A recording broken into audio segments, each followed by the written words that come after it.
नमस्कार, मैं हूं जायरा। एपीएन के लोकप्रिय कानूनी प्रोग्राम लीगल हेल्पलाइन में आपका स्वागत है। और इस कार्यक्रम में हमारे कानूनी विशेषज्ञ रोजमर्रा की जिंदगी की समस्याओं से जुड़े कानूनी मसलों पर आपकी शंकाओं का समाधान करते हैं। इस दौरान आप फोन करके कानूनी राय भी ले सकते हैं। आज हम आपको औद्योगिक और श्रम कानूनों से जुड़ी जानकारी देंगे, साथ में इससे जुड़ी कानूनी समस्याओं का समाधान भी करेंगे। आज कारोबार करने वालों के सामने तमाम तरह की कानूनी समस्याएं उभरती हैं। साथ ही उद्योगों में काम करने वाले कामगारों को भी कानूनी समस्याओं से दो चार होना पड़ रहा है। देश में कई तरह के श्रम और औद्योगिक कानून हैं। कुछ नए कानून लाए भी गए हैं। श्रम अधिनियम या श्रम कानून किसी राज्य द्वारा निर्मित उन कानूनों को कहते हैं जो श्रमिक रोजगार प्रदाताओं, ट्रेड यूनियनों और सरकार के बीच संबंधों को परिभाषित करती है। श्रमिक समाज के खास समूह होते हैं और इस कारण श्रमिकों के लिए बनाए गए विधान सामाजिक विधान की एक अलग श्रेणी में आते हैं। अब जब श्रम कानून से जुड़े 3 अहम विधेयक पास हो गए हैं, तो इस कानून से राज्यों को अपने श्रम कानूनों के फ्रेमवर्क में बदलाव लाने में मदद मिलेगी। ये तीनों श्रम कानून उन 4 कोड का हिस्सा हैं जिन्हें श्रम मंत्रालय ने 29 केंद्रीय श्रम कानूनों को समेकित करने के लिए कई वर्षों में तैयार किया है। श्रम कानून के बारे में ज्यादा जानकारी देंगे हमारे आज के कानूनी विशेषज्ञ राजेश कुमार श्रीवास्तव जी।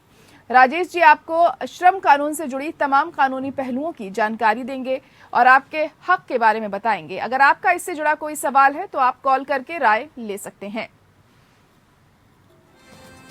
हमारा फोन नंबर है 0120-612-7937। इसके अलावा आप 0120-612-7938 भी डायल कर सकते हैं।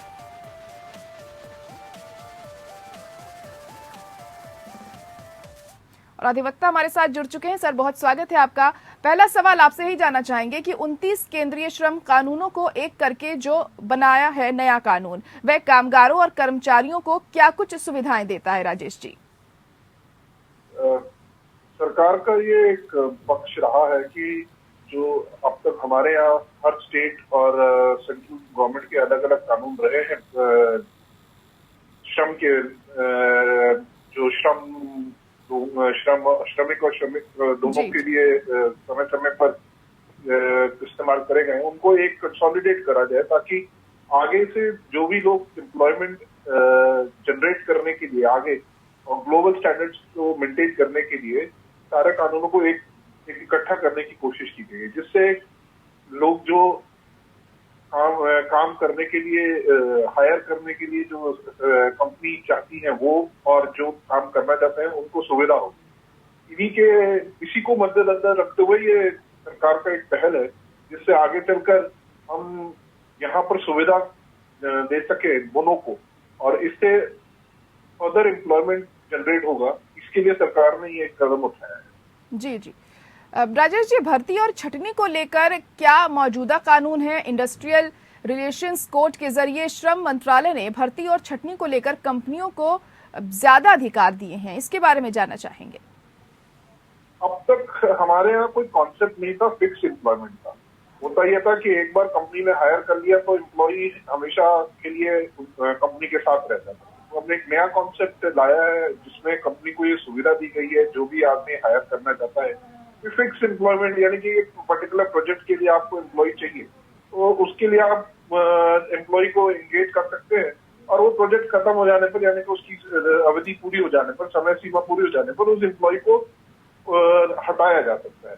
इसमें 2 एडवांटेज है। एक, आप की लायबिलिटी बहुत लिमिटेड रहती है, उसमें रिट्रेंचमेंट अमाउंट और बाकी जो चीजें जो सुविधा देने की जरूरत पड़ती है वो नहीं पड़ेगी और फिक्स एम्प्लॉयमेंट कितने भी पीरियड के लिए हो सकता है। तो ये प्रोजेक्ट की अवधि के लिए हो सकता है, जिससे आगे चलकर दोनों को, यानी कंपनी और श्रमिक दोनों को इसका एडवांटेज फ्यूचर में रहेगा। जी जी। तो कॉन्ट्रैक्ट लेबर, जी जी कहिए। जी जी, आप अपनी बात पूरी कर सकते हैं सर। मैं ये कह रहा हूँ कि अब गवर्नमेंट ने एक और मेजर चेंज ये करा है कि नंबर ऑफ एम्प्लॉइज जो कानून को जो एप्लीकेबल होते थे, वो पहले थ्रेशोल्ड लिमिट 100, अब उसको 300 बढ़ा कर दिया गया है। तो इस तरह जो नई कंपनीज हैं वो ज्यादा एम्प्लॉइज को एंगेज कर सकती हैं और उनको जो ये एक तरह से जो नियम का पालन करना पड़ता था, जो शुरू में 100 लोगों के तक के ऊपर नियम लागू हो जाते थे, वो 300 के ऊपर जब एम्प्लॉय होंगे तब लागू होंगे। तो इस तरह मोर फ्लेक्सिबिलिटी दी है कंपनीज को आने वाले समय में, जो कि मदद करेगी मोर एम्प्लॉयमेंट जनरेट करने। जी, तो कॉन्ट्रैक्ट लेबर को लेकर क्या है मौजूदा कानूनी प्रावधान, ये भी जानना चाहेंगे आपसे। वैसे तो सरकार का एक्ट है कॉन्ट्रैक्ट लेबर को अबॉलिश करने के लिए, लेकिन अभी समय समय पर इस बारे में भी सरकार ने निर्देश जारी करते रही है और इसमें थोड़ा सा फ्लेक्सिबिलिटी दी है अभी कंपनीज को कॉन्ट्रैक्ट पर लोगों को एम्प्लॉय करने के लिए, जो कि जो इंटरिम पीरियड में है, जो कि जब तक कोई इस पर ठोस कोई कानून नहीं आ जाता तब तक के लिए आप कॉन्ट्रैक्ट बेसिस पर लिमिटेड एम्प्लॉइज को एम्प्लॉय कर सकते हैं, डिपेंडिंग अपॉन की नेचर ऑफ वर्क क्या है। अगर आपको पेरिनियल वर्क नहीं है, कोई स्पेसिफिक वर्क के लिए कॉन्ट्रैक्ट पर एम्प्लॉय कर सकते हैं। अगर वो पेरिनियल नेचर है, यानी कि रिपीटेड वर्क है, उस केस में कॉन्ट्रैक्ट लेबर को अबॉलिश कर दिया गया है। लेकिन अगर कोई पेरिनियल नेचर में काम नहीं है तो स्पेसिफिक नेचर के लिए आप कॉन्ट्रैक्ट पर एम्प्लॉय हायर कर सकते हैं। जी जी, तो नए कानून में कॉन्ट्रैक्ट कर्मचारियों की सीमा को 20 से बढ़ाकर 50 कर दिया गया है। इससे क्या कामगारों को नुकसान होगा? ये इसका दोनों तरफ से खामियाजा हो सकता है, लेकिन आप शॉर्ट को 20 से 50 बढ़ाने का एक ये प्रोविजन है कि अभी आप देख रहे हैं जैसे कोरोना का प्रॉब्लम हुआ या और भी शॉर्ट टर्म में प्रॉब्लम होती है कंपनीज को, कई बार बड़ा ऑर्डर आ जाता है और उसको शॉर्ट टर्म में पूरा करना होता है, तो उस केस में 50 एम्प्लॉय करने की लिमिट कर दी है सरकार ने। ये उससे फायदा ही होगा एम्प्लॉइज को, क्योंकि एम्प्लॉयमेंट जनरेट होगी और जैसे जैसे कंपनी का स्कोप बढ़ेगा वैसे वैसे एम्प्लॉयमेंट भी जनरेशन होगा और वो ज्यादा लोगों को एम्प्लॉय कर पाएगी। इस तरह लॉन्ग टर्म में फायदा ही होगा दोनों को। जी जी, तो फायदा इससे पहुंच सकता है। वहीं सामाजिक सुरक्षा को लेकर क्या मौजूदा कानून है? कामगारों के हित में कंपनियों को क्या करना होता है? अभी इस मामले में एक इक्वल रिन्यूमरेशन एक्ट है 1976 का, जिसमें सरकार ने कोशिश करी है कि कोई भी डिस्क्रिमिनेशन ना हो जब आप किसी एम्प्लॉय को हायर करती है कंपनी, तो उसके रिलीजन, सेक्स, एज और उसके बेसिस पर कोई डिस्क्रिमिनेशन ना करे। यानी कि अगर एक बार किसी को एम्प्लॉय करा है तो उसको सेम सैलरी मिले, चाहे वो किसी भी कैटेगरी में हो। एक सोशल सिक्योरिटी जनरेट करने की कोशिश करी है सरकार ने, जो कि लॉन्ग टर्म में मदद करेगी। जी, अगर किसी कर्मचारी या ट्रेड यूनियन को लगता है कि नियोक्ता सामूहिक समझौते की शर्तों का पालन नहीं कर रहा है या सामूहिक समझौते के एक हिस्से के अर्थ के बारे में कोई असहमति है, तो ऐसे में क्या होगा आगे? इसमें भी थोड़ा बदलाव किया गया है और अभी इसमें नेगोशिएटिंग काउंसिल बनाई गई है, जो कि हर कंपनी में एक 10 मेंबर की काउंसिल होगी, जो कि नेगोशिएट करेगी अगर कोई भी डिस्प्यूट होता है लेबर और मैनेजमेंट के बीच में।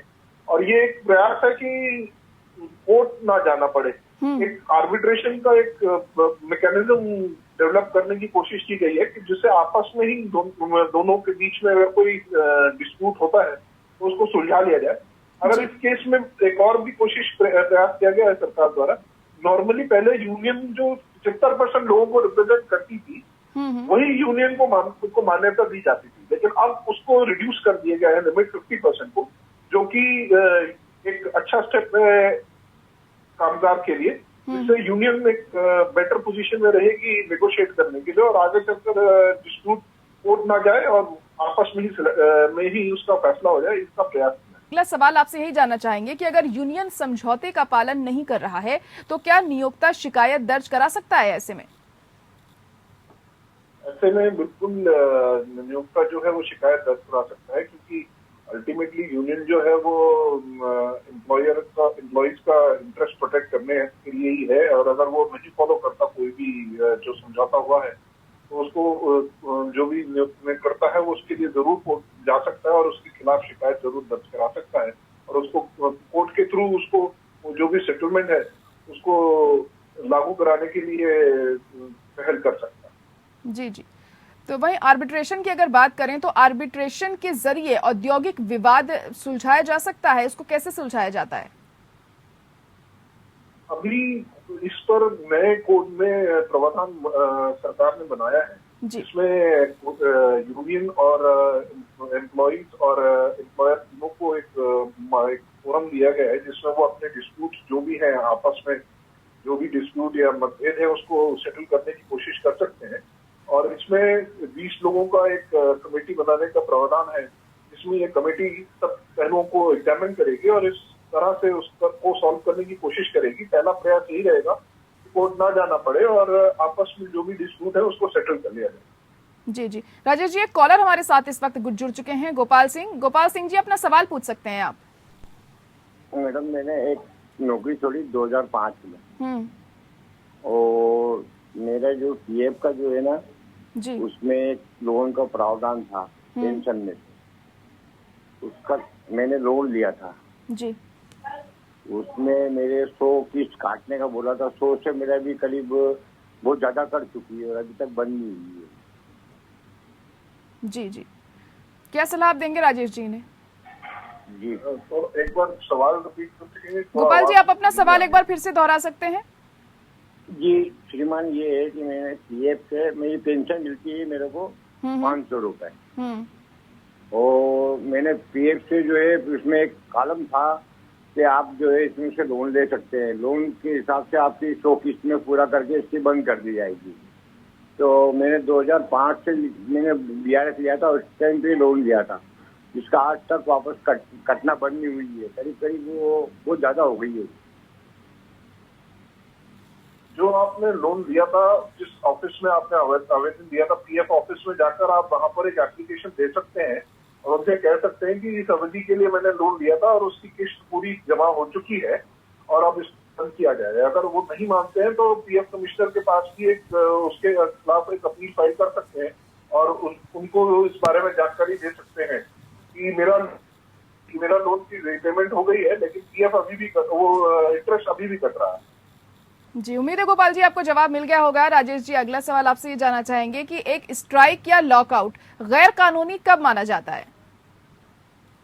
अभी नए कानून के अंदर 14 दिन का नोटिस देना जरूरी है लॉकआउट या स्ट्राइक पे जाने के लिए। अगर ऐसा नहीं किया जाता तो उस केस में वो स्ट्राइक या लॉकआउट इलीगल माना जाएगा। अगर जो परमिशन मांगी जाती है कई बार उसके लिए जो स्ट्राइक पर या लॉकआउट पे जाने के लिए, अगर वो परमिशन डिनाई हो जाए और उसके बाद भी अगर लोग छुट्टी पे चले जाते हैं तो उसे इलीगल स्ट्राइक माना जाएगा और उस केस में उन एम्प्लॉइज के खिलाफ कार्रवाई की जा सकती है। जी जी, वहीं समान पारिश्रमिक अधिनियम 1976 के तहत समान सैलरी के क्या प्रावधान है?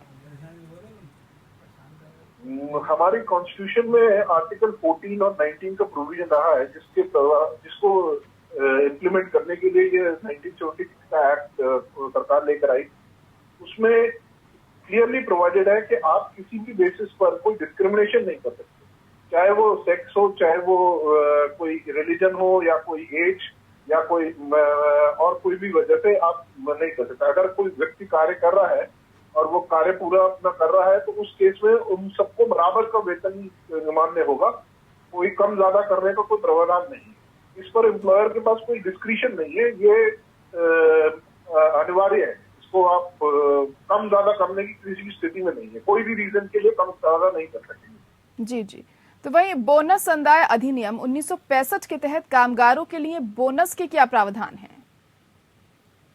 बोनस के बारे में भी सामान्य सभी कर्मचारी जो है उनको बोनस बराबर मिलेगा। इस पर भी कोई डिस्क्रिमिनेशन की बात नहीं है। अगर कोई ऑर्गेनाइजेशन बोनस डिक्लेयर करती है तो उस केस में सभी श्रमिकों को सामान्य रेट से बोनस की भुगतान होगा, उसमें कोई कम ज्यादा करने का कोई प्रावधान नहीं है। जी जी, आपसे ये जानना चाहेंगे कि किन किन हालातों में जो पेड कर्मचारी हैं वो कोर्ट जा सकते हैं और इसमें क्या कार्रवाई हो सकती है? जी,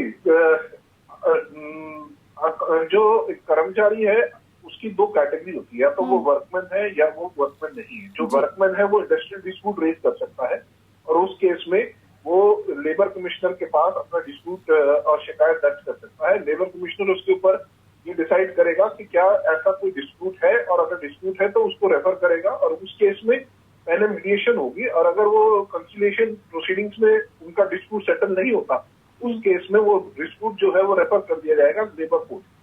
दूसरे केस में जहां एम्प्लॉई एक मैनेजरियल पोजीशन में है, जी, जरूरी नहीं है कि उस केस में उसके कोई वर्कमैन की पोजीशन, वर्कमैन के डेफिनेशन में ना आए, तो वो सामान्य कोर्ट में, सिविल कोर्ट में जाकर अपना डिस्प्यूट रेज कर सकता है। जैसे कि अगर उसको किसी कोई सैलरी की पेमेंट ना हो या बोनस की पेमेंट ना हो या और भी कोई उसके साथ कोई उसकी परेशानी हो, तो उसके लिए वो सामान्य कोर्ट में, सिविल कोर्ट में जाकर उसके एम्प्लॉयर के खिलाफ सिविल सूट फाइल कर सकता है। जी राजेश जी, इन दिनों हम अक्सर देखते हैं कि एम्प्लॉयज को बिना कोई नोटिस दिए भी नौकरी से निकाल दिया जाता है, तो उसके लिए भी क्या एम्प्लॉय कोई कार्रवाई के लिए मांग कर सकते हैं या कोर्ट का रुख कर सकते हैं, ऐसा कुछ प्रावधान है? बिल्कुल, आप किसी भी एम्प्लॉय को बिना नोटिस के निकालने का बिना नोटिस के निकालना बिल्कुल इलीगल है। और अगर ऐसे केस में कोई भी एम्प्लॉय को बिना नोटिस या बिना किसी वजह के नौकरी से निकाल दिया जाता है, तो उस केस में वो लेबर कमिश्नर के पास जाकर डिस्प्यूट रेज कर सकता है और इस बारे में कंप्लेन कर सकता है। लेबर कमिश्नर इसको पूरा एग्जामिन करेगा, वो एक कंसिलिएशन प्रोसीडिंग्स होल्ड करेगा जिसमें दोनों को बुलाएगा, एम्प्लॉयर और एम्प्लॉय दोनों को बुलाया जाएगा और वहां कोशिश करेगा उनके डिस्प्यूट को रिकंसाइल करने के लिए। लेकिन अगर उस केस में कोई रिकंसिलिएशन नहीं होता, ये कंसिलिएशन प्रोसीडिंग्स फेल हो जाती है, उस केस में वो डिस्प्यूट लेबर कोर्ट को रेफर कर दिया। जी जी, एक कॉलर इस वक्त हमारे साथ जुड़ गए। जी जी, मनीष अपना सवाल पूछ सकते हैं आप। हम अनिल बोल रहे हैं। अनिल कहिए, अपनी बात रखिए, सवाल पूछिए। झारखंड में मैं काम करता हूँ ठेकेदारी में। जी, 2,28,000 रुपया मेरा जमा है। मैं लोन निकालना चाहता हूँ, तो लोन निकालने से 2.5 लाख पर सुन रहे हैं कि टैक्स कटेगा। क्या नियम कानून है? हम लोन निकाल सकते हैं या नहीं निकाल सकते हैं, या रिजाइन मार के पूरा पैसा उठाएं या पैसा पेंशन में जाएगा? जी क्या जी, है इसका बताया जाए। राजेश जी क्या सलाह देंगे? आपका पैसा कहाँ जमा है? जी अनिल, आपका पैसा जमा कहाँ पर है, ये जानना चाह रहे हैं। 2,28,000 जमा है, 13 साल ड्यूटी का हुआ है। ये क्लियर नहीं है कि जमा कहाँ पर पैसा है। आपने जमा करा है क्या? आपका कोई पैसा काट रखा है एम्प्लॉयर में और वो जमा कर दिया है पीपीएफ में, पीएफ में? पीएफ अकाउंट में मेरा दिखा रहा है 2,28,000 रुपया जमा है। पीएफ अकाउंट में ही है इनका सर जमा? जी, पीएफ अकाउंट में जो आपका पैसा जमा है वो आप निकाल सकते हैं। उसके लिए उसमें आपको कोई रिस्ट्रिक्शन नहीं है। जी जी, उसके लिए आपको पीएफ कमिश्नर के पास आवेदन देना होगा और अगर उसको निकालना चाहे तो निकाल सकते हैं। चलिए ठीक है अनिल, उम्मीद है आपको जवाब मिल गया होगा। और राजेश जी, इसी के साथ बहुत शुक्रिया आपका भी हमारे साथ जुड़ने के लिए। बहुत अहम जानकारी आपने दी हमारे दर्शकों को श्रम कानून से जुड़ी हुई। और लीगल हेल्पलाइन में आज के लिए इतना ही। मुझे दीजिए इजाजत, नमस्कार।